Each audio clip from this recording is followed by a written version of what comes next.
would you do if your groom humiliated you in front of everyone on your wedding day? I was halfway down the aisle, my dad's arm in mine, when Reed turned around and held up his hand, said he needed to say something before we went any further. I laughed. Nervous reflex. Thought maybe he would written something sweet. The screen behind him lit up. Not our engagement photo screenshots. Blown up huge, my texts, my call log. A number with no contact name saved, and messages that read, "When can we meet? I want to see you soon." He can't know about this yet. That sharp collective inhale. Reed turned to face me. Into the mic. "You did all this behind my back and you still want me to marry you?" Reed. I reached for him, tried to explain. He stepped back fast. "Don't touch me," he said, cold. "Stay away from me." He turned back to the guests. "I have spent 2 weeks trying to have this conversation in private." She kept lying. "So here we are." "I always knew," his mom said, loud enough for the whole room. Reed. "I always said something was off about her." My maid of honor, Diane, had her hand over her mouth, eyes wide, performing shock so hard she almost looked convincing, almost. "Oh my God." She looked at me. "How could you do this to him? He loves you so much." She said he loves you so much like she had been rehearsing it. My best friend since we were 15, standing in the dress I picked for her, holding the flowers I chose. "Reed," I said, "listen to me. That number." Someone from his side called out, "Just admit it." Then another voice, "She is still trying to lie." I looked around and everyone was either staring or whispering. Every time I opened my mouth, the noise swallowed it. Then a chair scraped the floor, hard, loud enough to cut through all of it. Everyone turned. An old man in a gray suit came up the aisle from the very last row. Slow. He reached the front and turned to face the room. Reed's voice cracked. "Dad."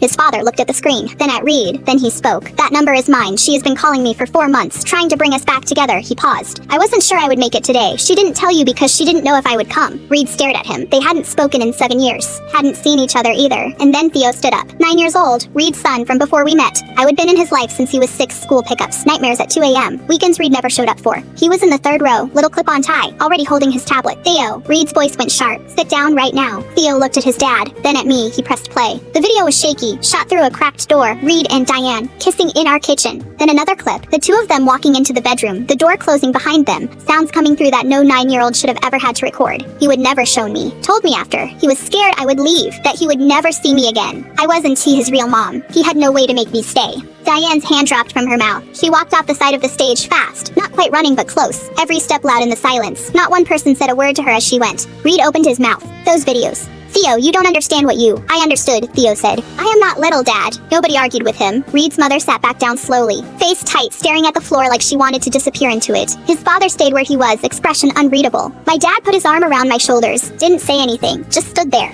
I took one last look at Reed.